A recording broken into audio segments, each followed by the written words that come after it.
Assalamualaikum warahmatullahi wabarakatuh.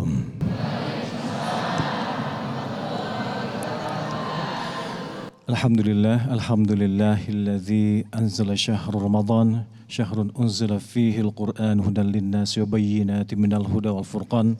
Assalatu wassalamu ala sayyidina Muhammadin wa ala alihi wa sahbihi wa barik wa sallim ajma'in la nabiyya ba'dah. Alhamdulillah wa syukurillah, saya Hamdallah Kafi bisa kembali berkesempatan menemani Anda semua, pemirsa Metro TV dan juga jamaah yang hadir di Masjid Al-Ikhlas yang ada di PIK ini untuk sama-sama kita di bulan suci Ramadan ini sama-sama kita niatkan untuk litalabul ilmi, menimba ilmu, dan sama-sama kita nanti akan mendengarkan tausiah dari guru kita tercinta sudah hadir di sini di tengah-tengah kita. Beliau adalah Menteri Agama Republik Indonesia dan juga sekaligus Imam Besar Masjid Istiqlal, Profesor Kiai Haji Nasaruddin Umar. Assalamualaikum Prof, syukran jazilan bihadurakum. Waalaikumsalam warahmatullahi wabarakatuh. Prof, saya lihat di sini juga jamaah dan juga pemirsa Metro TV di manapun Anda berada sudah tidak sabar untuk bisa menimba ilmu dari Prof Nasar terkait dengan syariat yang di bulan suci Ramadan ini kita jalani sama-sama, yakni berpuasa di bulan suci Ramadan. Berpuasa di bulan suci Ramadan itu bukanlah sekedar menahan haus dan lapar. Tafadhol Prof. Iya. Baik, Assalamualaikum warahmatullahi wabarakatuh. Waalaikumsalam warahmatullahi wabarakatuh. Alhamdulillah wa syukurlah wa salatu wassalamu ala rasulillah Sayyidina wa habibina Muhammadin sallallahu alaihi wasallam, amma ba'd. Ibu-ibu dan bapak sekalian, para pemirsa di rumah dimanapun juga berada, betul bahwa berpuasa itu bukan cuma menahan diri dari lapar dan dahaga. Ya, itu puasanya anak-anak, puasanya orang awam.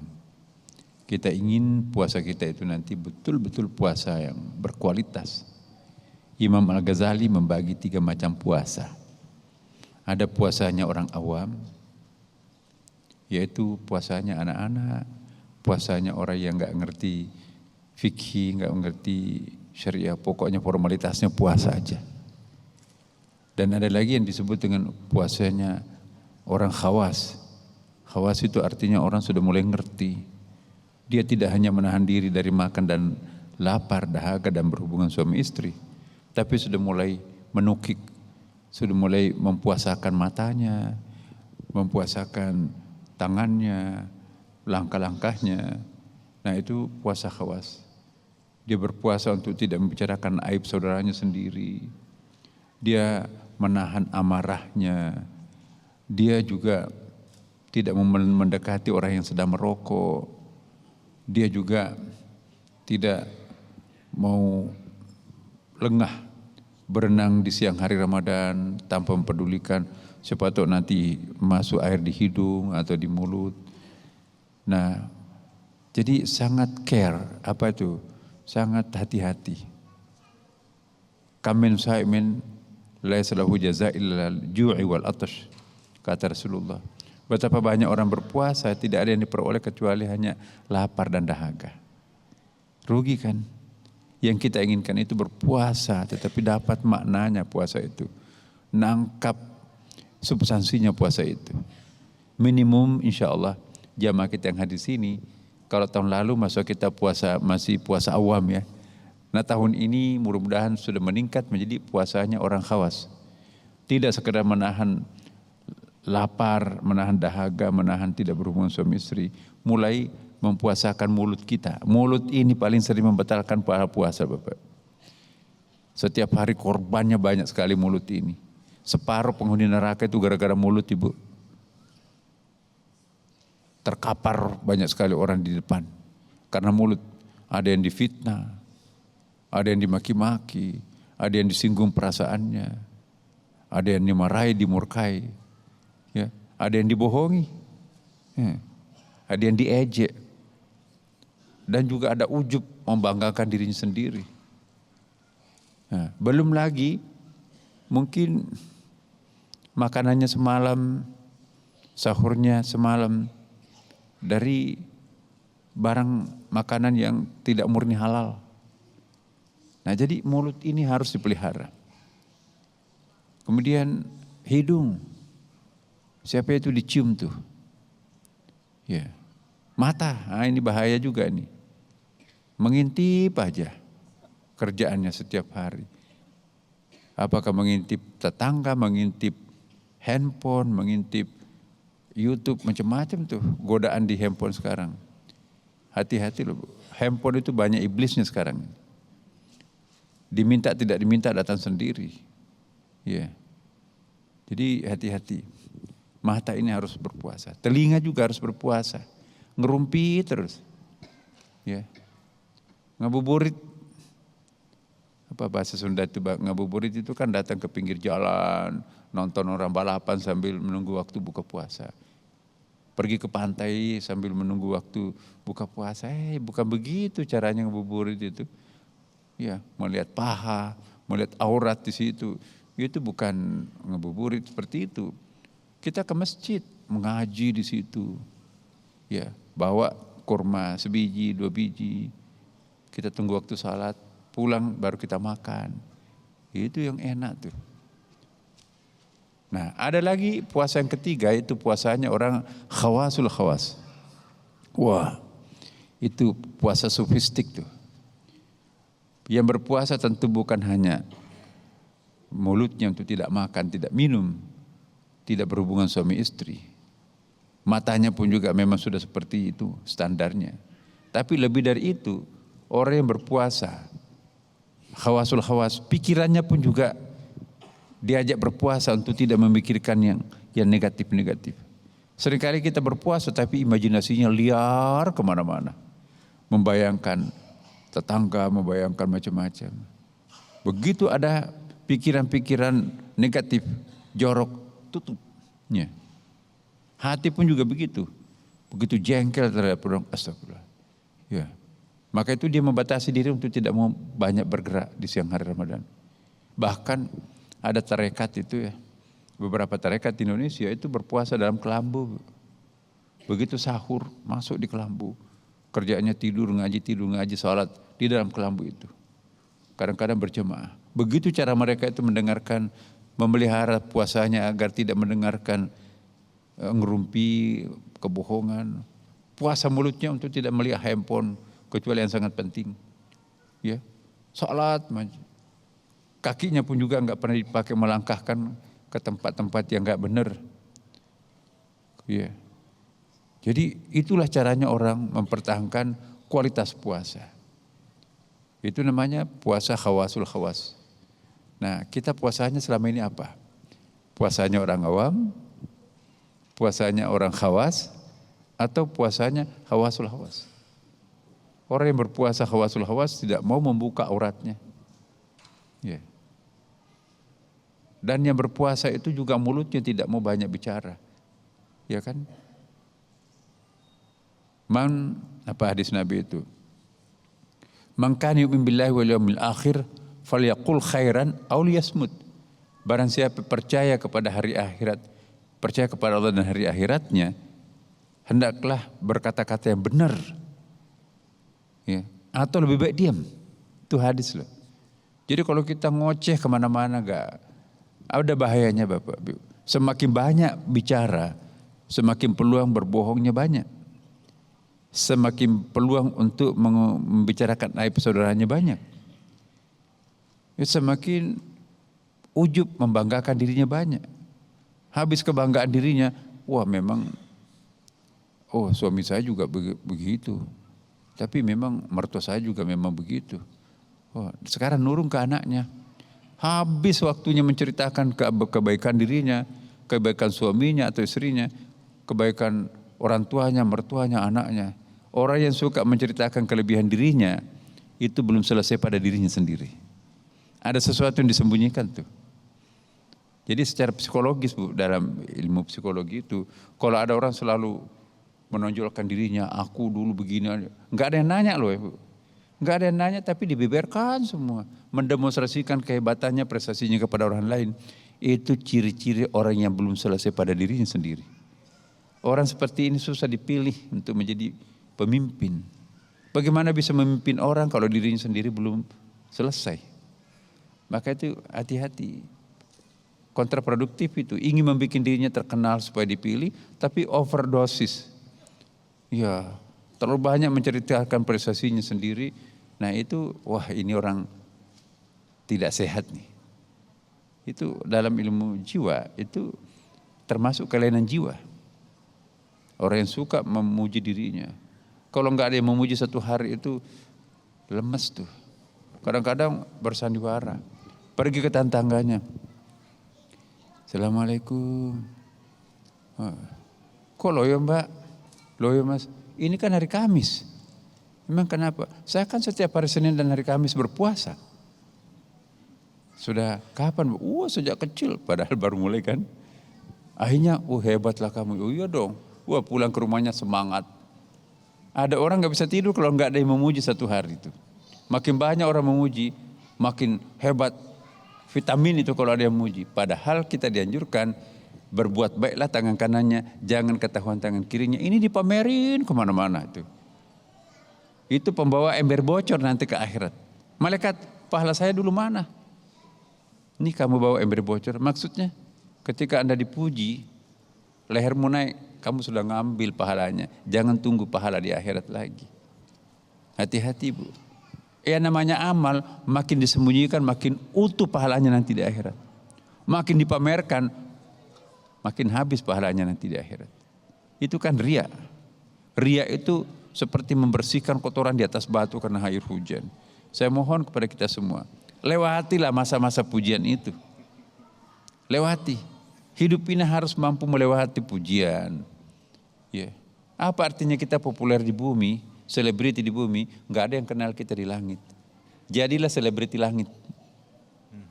Nggak ada yang kenal di bumi tapi selebriti langit. Semua malaikat kenal. Oh iya itu rajin salat tahajud, salat duha. Oh itu selalu ngaji. Oh itu rajin beribadah tapi nggak mau diketahui oleh orang lain. Tapi Tuhan tahu. Malaikat semuanya tahu kan. Wa ma yalfidu min qaulin illa ladaihi raqibun atid. Semua diketahui oleh malaikat. Saya kira gitu. Masya Allah. Semoga ini bisa menjadi pengingat untuk kita semua agar kita selalu beribadah berlomba-lomba dalam kebaikan dan kita menjadi selebriti langit, tidak hanya dikenal di dunia namun sayang tidak dikenal di langit. Na'udzubillah summa na'udzubillah. Itu pengingat bagi kita semua. Prof, syukur jazilan. Dan pemirsa Hasanah Metro TV, kami akan kembali untuk Anda usai jeda berikut. Tetap bersama kami.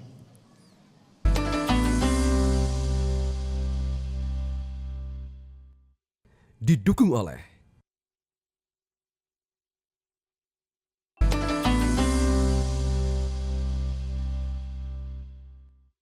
didukung oleh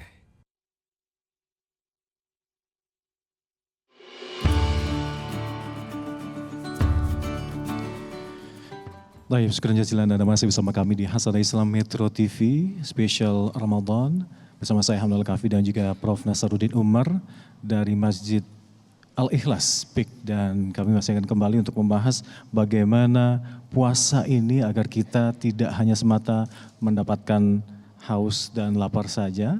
Menahan haus dan lapar itu tadi Prof sudah mengulas bahwa itu level puasanya anak-anak ya Prof ya. Semoga kita bisa meningkatkan terus keimanan dan ketakwaan kita sampai di level puasa kita di level khas mungkin ya Prof ya.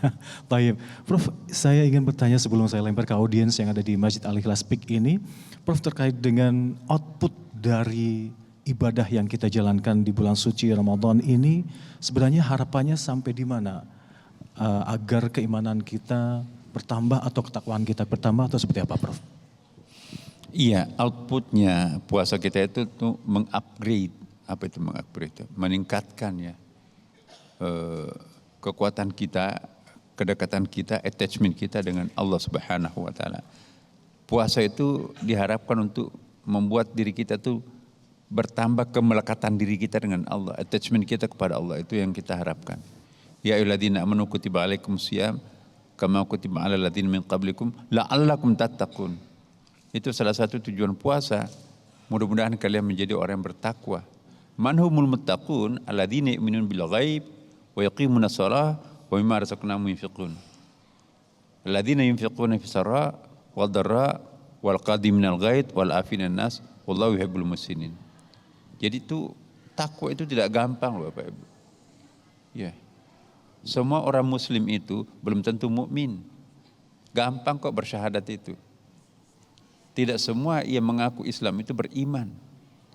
Dan tidak semua orang yang beriman itu bisa disebut dengan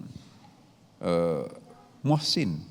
Tidak semua muhsin itu muttaqun. Inna akramakum indallahi atqakum, yang paling tinggi itu adalah orang yang paling bertakwa.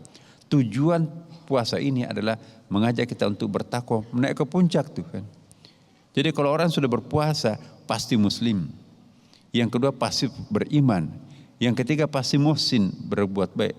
Pasti muslih, selalu mengajarkan kebaikan. Ya. Pasti mukhlis, tidak mungkin tanpa ikhlas orang berpuasa. Dan insya Allah ujung-ujungnya muttaqun. Ya, jadi ketakwaan itu ialah percaya dengan full kepada Allah, kepada malaikat, dan hari kiamat, hari akhirat. Ya, kemudian menunaikan ibadah lain seperti sholat, puasa, zakat, haji. Ya. Dan yang dalam surah Ali Imran disebutkan alladzina yunfiquna fis sarra wad dharra, yang mau berbagi dalam keadaan dirinya longgar maupun sempit, tetap dia berbagi. Wal kadhiminal ghaid, mengendalikan diri. Wal afina 'anin nas, memberi maaf kepada orang lain. Ya. Dan ini yang menjadi tujuan puasa. Jadi nanti kalau kita sudah berpuasa, apa impactnya, apa dampaknya? Itu nanti kita akan mengukur diri kita. Kalau nggak ada bedanya sebelum puasa Ramadan dan sesudah puasa Ramadan, itu tanda bahwa puasa kita itu tidak banyak hasilnya.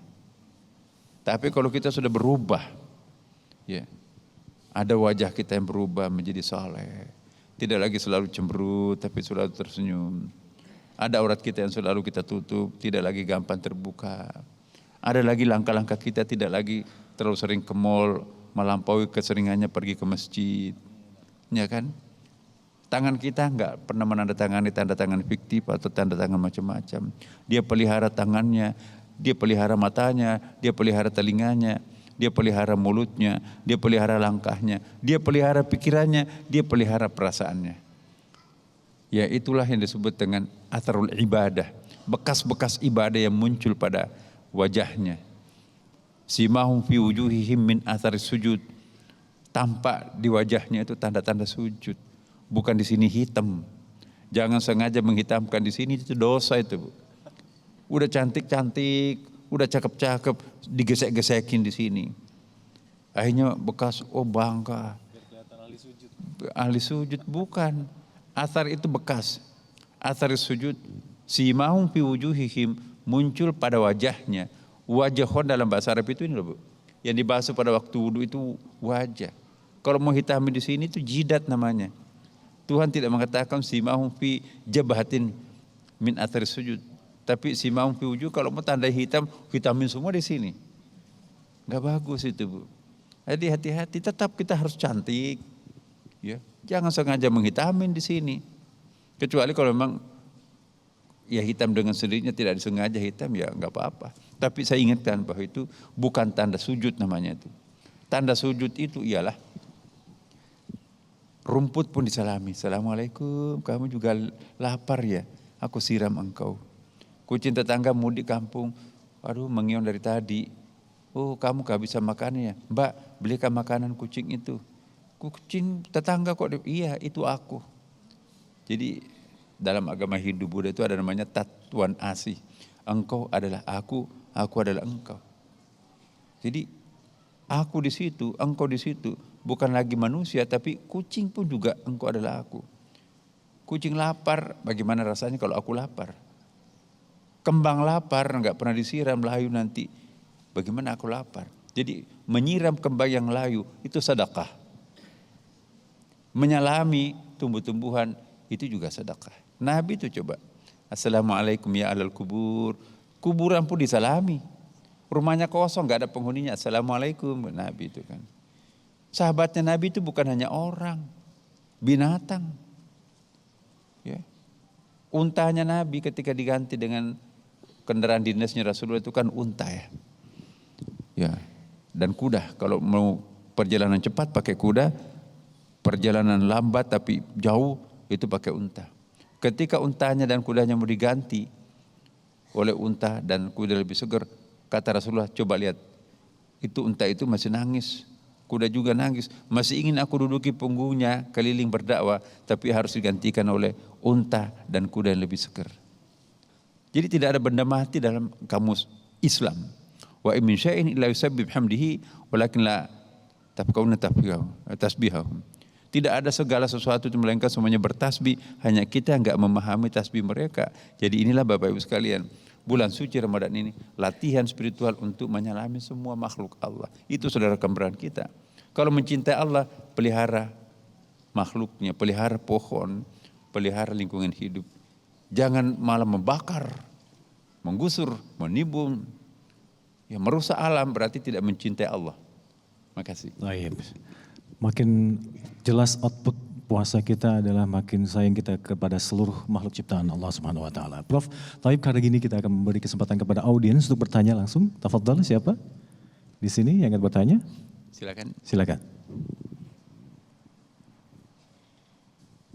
Bismillahirrahmanirrahim. Assalamualaikum warahmatullahi wabarakatuh. Perkenalkan, nama saya Ibu Patmi dari Majelis Taklim Al-Barokah, Kapuk Manggaubi, Cengkareng. Izinkan saya bertanya, Prof. Bagaimana puasa membentuk ketakwaan secara nyata dalam kehidupan sehari-hari? Demikian yang saya tanyakan, Prof. Terima kasih. Wassalamualaikum warahmatullahi wabarakatuh. Waalaikumsalam warahmatullahi wabarakatuh. Sekian jazilan Ibu, bagaimana ketakwaan ini bisa berdampak dalam kehidupan sehari-hari. Namun Iya. Prof, kita izin untuk jeda terlebih dahulu. Jawabannya akan bisa Anda ikuti usai jeda berikut. Tetap bersama kami pemirsa di Hasanah Islam Metro TV.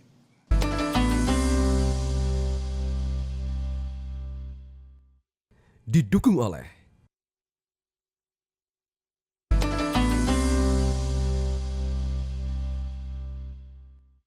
Didukung oleh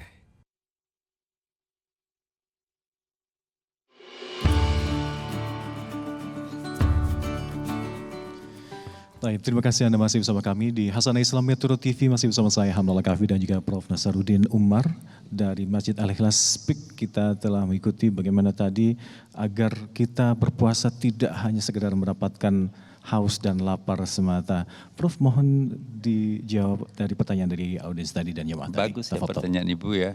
Saya akan jawab dulu dengan pepatah, belum ayat dan hadis ya. Allah bisa karena biasa. Jadi kalau kita sudah membiasakan diri kita, maka itu nanti akan menjadi kebiasaan, menjadi habit. Apa itu habit? Menjadi budaya kita lah. Nah, bagaimana supaya puasa itu membekas pada kepribadian kita? Ya, sering-sering berpuasa dengan puasa yang khawas, minimum. Kalau perlu puasa sekali-sekali, puasa khawasul hawas. Malam Jumat kita itikaf, hari Jumat kita tinggal di masjid. Itikaf, nawaitu ana atakifa fi hadzal masjid sunnatan lillahi ta'ala. Saya berniat untuk itikaf di masjid ini sunat karena Allah. Kerjanya ngaji, salat. Ya. Apalagi kan 3 hari long weekend ya, Sabtu Minggu. 3 hari kita al-makata fil masjid. Ya, insya Allah bersih pikiran kita, bersih jiwa kita, bersih dosa kita.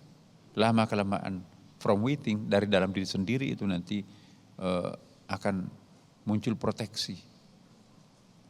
Kalau salat yang mencintai kita Ibu, Bapak, nggak usah pakai jam beker. Begitu jam 3 udah bangun sendirinya tuh otomatis. Malaikat yang membangunkan kita. Itu mengingat untuk kita semua, pemirsa dan juga Ibu tadi, semoga untuk agar puasa kita membekas dalam kehidupan sehari-hari, agar kita selalu senantiasa meningkatkan kualitas puasa kita. Sampai sejauh mana kualitas puasa kita, itulah yang akan menentukan sejauh mana output dari puasa tersebut. Taib, kita beri satu lagi kesempatan kepada audiens, jamaah di sini untuk bertanya kepada Prof. Nazar. Tafadhol, silakan. Bismillahirrahmanirrahim. Assalamualaikum warahmatullahi wabarakatuh. Perkenalkan, nama saya Muhammad Khairul Iksan. Saya berasal dari Kabupaten Pindrang, Sulawesi Selatan. Izin bertanya Prof, di era modern sekarang banyak orang memaknai puasa hanya sebatas menahan makan dan minum. Pertanyaannya, bagaimana Rasulullah SAW menjelaskan hakikat puasa yang sebenarnya? Sekian dan terima kasih. Wassalamualaikum warahmatullahi wabarakatuh. Waalaikumsalam warahmatullahi wabarakatuh. Bagus sekali Ananda ya. Ini imam masjid kita di sini. Itu hafal Quran loh Bapak Ibu. Masya Allah. Mahasiswa PTIQ ini. Dan begini. Rasulullah SAW itu mengetahui apa yang dia katakan. Dan mengatakan apa yang dia ketahui. Serta mengerjakan apa yang dia katakan, mengamalkan apa yang dia ketahui. Banyak orang pintar mengatakan, tetapi tidak mengamalkan. Banyak orang yang tahu, tapi tidak bisa mengatakan. Banyak orang ceplas-ceplos mengatakan sesuatu, tapi dia nggak paham apa yang dia katakan. Kalau ingin mencontoh Rasulullah, dia memahami apa yang dia katakan. Dia katakan apa yang dia pahami. Dia amalkan apa yang dia katakan. Itu kepribadian orang yang berpuasa. Orang yang berpuasa itu berkata jujur, menghindari kebohongan.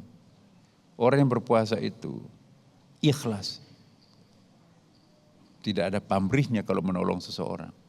Orang ahlus shaum, orang ahli puasa itu ialah merawat, memelihara matanya untuk tidak mengintip sesuatu yang terlarang. Memerawat mulutnya untuk tidak mengatakan kebohongan, ria, mencelah, tersinggung orang lain. Dan bukan saja sampai di situ, Rasulullah tentu berpuasanya adalah khawasul hawas. Ya, dia tidak mau memikirkan negatif, husnudzan kepada orang. Dia tidak ada dendam. Sekalipun nyata-nyata tumitnya Rasulullah dilemparin di Taif, Bapak Ibu. Dilempar sampai berdarah tumitnya. Karena dikejar di Mekah, lari berlindung ke Taif. Preman Taif menghadang dia. Dikejar lagi, balik lagi Rasulullah, dilempar, berdarah kakinya. Dijemput sama malaikat penjaga gunung Taif. Ya Rasulullah, kurang ajar benar itu preman Taif itu. Mau enggak saya balaskan penderitaanmu? Oh jangan, kata Rasulullah. Kalau saya akan meminta pertolongan, pertama kali saya memohon kepada Yang Maha Penolong, Allah Subhanahu Wa Taala. Kita sama-sama makhluk, Yang Maha Penolong Allah. Jangan siksa. Maunya malaikat itu mau tindis Taif itu biar hancur, itu gempain kayak umatnya Nabi Lut itu mungkin ya. Longsor tanahnya sampai ke bawah, cemplung tuh. Dibawakan api tuh. Nah, enggak. Bahkan dia doakan, Allahumma dina qaumi, ya Allah berikanlah petunjuk kepada kaumku. Karena dia melakukan itu karena dia enggak tahu. Itu namanya air tuba dibalas dengan air susu. Air tuba dibalas dengan air susu itu disebut as-sabur. Kalau air susu dibalas air tuba itu disebut dengan al-masabir. Kalau air susu dibalas air susu, tapi air tuba dibalas air tuba, ya itu namanya as-sabir. Jadi orang yang berpuasa itu naik kelas bukan sekedar as-sabir, tapi as-sabur kalau perlu. As-sabir ialah air susu, balas dong air susu. Kita diundang juga nanti. Ini enggak diundang, jangan undang juga. Itu as-sabir namanya. Kalau air susu dibalas air tuba, aku yang menyekolahkan dia. Aku yang memberikan beasiswa. Begitu dia sarjana, begitu dia menjabat, enggak pernah diperhatikan. Aku lupa kacang akan kulitnya, habis manis sempat dibuang. Tapi dia sabar, itu namanya al-masabir. Lebih parah lagi, ya, barusan dia memfitnah kita, tapi kecelakaan. Enggak ada yang punya uang di kampung itu selain dia. Aku bantu dia. Barusan kamu difitnah. Ya enggak apa-apa. Itu namanya as-sabur. Asmaul husna terakhir apa? As-sabur, ya kan. Jadi contohilah Rasulullah mengamalkan as-sabur. Bukan sekadar al-masabir dan bukan as-sabir. As-sabir standar. Al-masabir menengah. As-sabur tingkat puncak. Nah kalau kita ingin mencontoh Rasulullah bagaimana puasanya memberikan bekas. Dari tadinya as-sabir, kita naik menjadi as-sabur. Jadi tadinya mukhlis menjadi mukhlas. Kalau mukhlis, ya masih tahu apa yang dia kerjakan, kebaikannya dikoleksi, sering disebut-sebut. Tapi kalau mukhlas, dia lupakan kebaikannya. Dari tadinya syukur naik menjadi syakur. Kalau syukur hanya mensyukuri nikmat Allah. Tapi kalau syakur naik kelas lagi.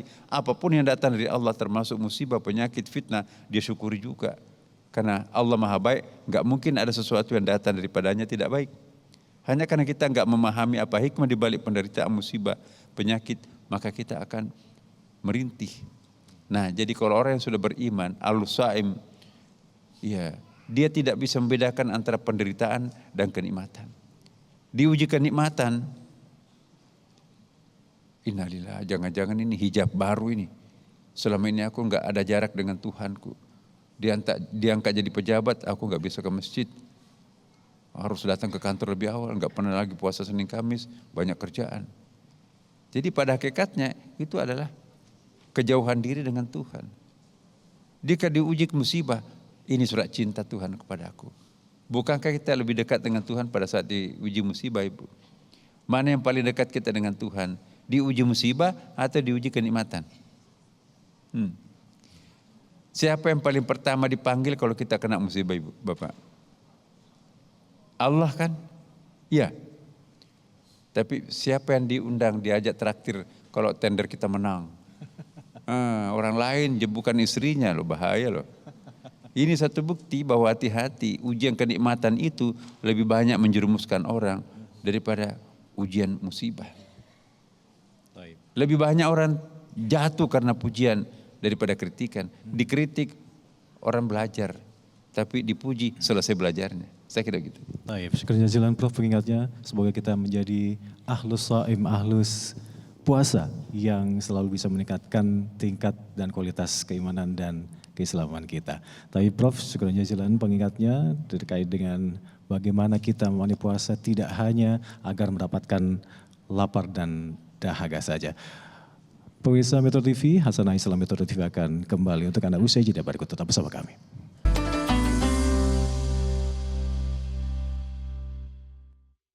Didukung oleh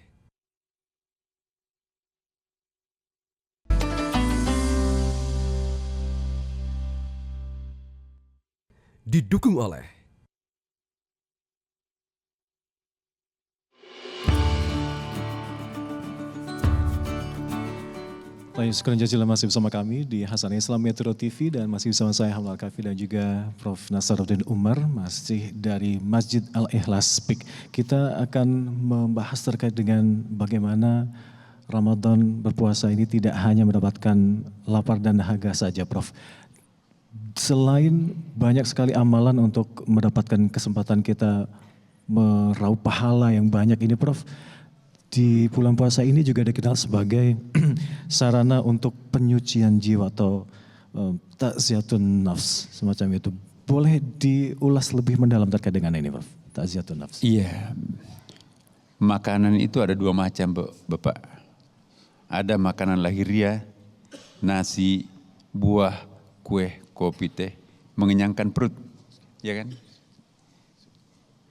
Ada juga makanan rohani, mengenyangkan pikiran, akal, mengenyangkan jiwa. Itulah ilmu pengetahuan, zikir, ibadah dan seterusnya. Jadi jangan hanya kita mengisi perut kita dengan makanan, tapi batinnya lapar, pikirannya juga lapar. Nah, dua-duanya harus diberi makan. Ya. Sebaliknya juga bisa. Ya. Dosa itu juga dua macam. Yang bisa membatalkan pahala puasa. Dosa lahiriah, bulan Ramadan, makan, minum, berhubungan suami istri. Yaitu membatalkan pahala puasa. Ada orang, dia tidak makan lahiriah, tapi makan yang sifatnya negatif. Dia membicarakan aib saudaranya. Dia membohongi orang lain. Dia menipu orang, membodohi orang lain. Itu membatalkan juga pahala puasa. Jadi dua-duanya harus ditinggalkan. dosa lahiriah dan dosa batinnya. Kita hanya, oh aku nggak apa-apa kok sikat gigi, saya nggak nelan. Akhirnya memang nggak ditelan, tetapi setiap jam bicara bohong. Tidak ada pembicaraannya tanpa didandani dengan kebohongan. Itu seperti balok, seperti bambu, kelihatan utuh di luar, tetapi kropos di dalam. Runtuh bangunan itu kalau dibangun di atas kayu yang keropos. Nah yang kita inginkan ini, pokoknya kayu jati, tidak dimakan rayap, ya. Pondasinya kuat, itulah orang yang berpuasa. Nah, tidak ada perintah Allah yang tidak mendatangkan keuntungan kepada manusia. Tidak ada larangan Allah yang tidak memproteksi manusia itu supaya tidak jadi rusak. Jadi jangan ada yang beranggapan begini, kenapa kok yang berat-berat diwajibkan kayak puasa? Kenapa yang enak-enak diharamkan seperti zina? Gimana sih Tuhan? Ini enggak paham agama ini. Coba bayangkan kalau tidak ada larangan Tuhan, kita akan hidup seperti kambing. Enggak kenal induknya dihantam, dihajar, anaknya pun dihajar, saudaranya pun dihajar. Kemana-mana enggak tutup aurat kambing itu kan. Kita ada hukum syariahnya kan. Coba, kalau enggak ada larangan berzina, kalau enggak ada larangan membuka aurat, maka kita akan seperti kambing. Kalau kambing menghantam ibunya anaknya, ya, tanpa kawin, tidak pernah menutup aurat, kambingnya beranak pinak. Kalau kambing beranak pinak, ibu-ibu enak tuh. Kenapa? Harga daging murah kan? Tapi kalau kita hidup seperti kambing, anak kita sampai setiap laki-laki, Bu, dalam ilmu biologi ya, setiap laki-laki itu berpotensi melahirkan 3.000 anak. Spermanya itu bisa menciptakan janin 3.000. Nah, kita perlu 10 bola dunia, nggak cukup menampung perumahan tuh kan. Kenapa? Kita nggak bisa makan manusia kan. Hak asasinya saja satu orang diinjak, ribut satu dunia. Apalagi kalau kita makan kanibalisme itu kan. Nah jadi semua larangan Allah itu kembalinya kepada manusia. Dan sebaliknya semua perintah manusia itu juga untuk kemaslahatan manusia, bukan untuk Allah. Jadi jangan sampai kita mengatakan bahwa kita puasa ini untuk menyogok Allah supaya kita tidak masuk neraka. Enggak. Mari kita puasa, ini untuk Allah. Enggak. Seandainya kita menjadi iblis semuanya, tidak akan mengurangi ketuhanannya Tuhan. Atau seandainya kita jadi malaikat semuanya, tidak akan menambah ketuhanannya Tuhan. Tuhan atisit, apa adanya itu kan. Jadi untuk apa ada larangan dan ada perintah Tuhan? Untuk kemaslahatan manusia itu sendiri. Sumu fatasihu ya Prof ya. Jadi apapun yang disyariatkan oleh Allah kepada kita selalu pasti ada terkandung maslahat untuk kita semua. Prof, apa ibrahnya dari semua yang kita pelajari dan dipaparkan dari Prof tadi, singkat saja agar kita tidak terlalu mengikuti menjalankan ibadah tidak hanya di syariat-syariat aja, tapi mengerti apa yang terkandung maknanya di dalamnya tersebut. Pertama kita harus bersyukur dengan kehadiran Rasulullah Muhammad SAW. Coba kalau Nabi tidak turun waktu Mi'raj, kita nggak ada di sini beragama Islam, nggak ada masjid, tidak sempurna Islam kan, baru separuh kan waktu itu perjalanan kenabian Nabi. Maka itu nggak sampai berbulan-bulan Rasulullah Mi'raj. Kalau saya di Isra Mi'rajkan oleh Allah, mungkin bukan semalam, ya. Mungkin berminggu-minggu bahkan berbulan-bulan, kalau perlu nggak usah turun. Di pagar betis untuk dibunuh loh Nabi. Di atasnya surga ditempati. Itu Nabi itu kan dianya ke Sidratul Muntaha. Tentu ketemu bapak ibunya, istrinya segala macam di situ kan, rohnya. Ini kok nggak betah? Aku mau turun. Hei, kamu nggak betah di sini? Kurang apa di sini? Nggak.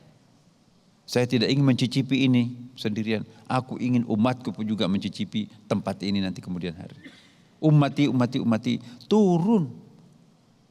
Dia tidak peduli bahwa Quraisy menghantam hidupnya, kan, mengancam hidupnya.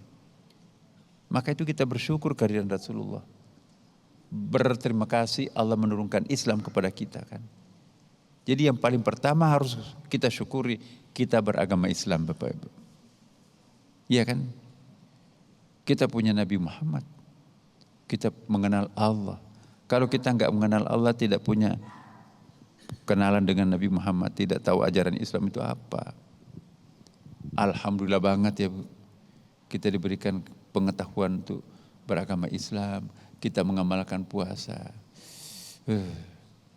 Ya Allah, sujud syukurlah. Ramadan ini bagian dari ajaran Islam, syukuri. Jangan dikeluhkan, aduh puasa, nggak tahan, nggak untuk tidak merokok. Nah saya mohon betul Bapak Ibu, syukuri ajaran Islam, itu aja. Mensyukuri ajaran Islam, kehidupan kita bahagia dunia dan di akhirat. Saya kira. Amin. Syukran jazilan Prof. Terima kasih telah mengingatkan bahwa nikmat terbesar dalam hidup kita adalah nikmat hidayah iman dan Islam kita yang selama ini sudah kita nikmati dan patut kita syukuri selalu. Syukran jazilan Prof. Telah mengingatkan itu selalu agar selalu meningkatkan kualitas keimanan dan keislaman kita dan selalu bertakwa kepada Allah Subhanahu wa taala. Semoga bermanfaat. Allahumma minkum wallahu muwaffiq ila aqwamit thoriq. Wassalamualaikum warahmatullahi wabarakatuh. Waalaikumsalam. Metro TV. Jelajahi cara baru mendapatkan informasi. Download Metro TV Extend sekarang.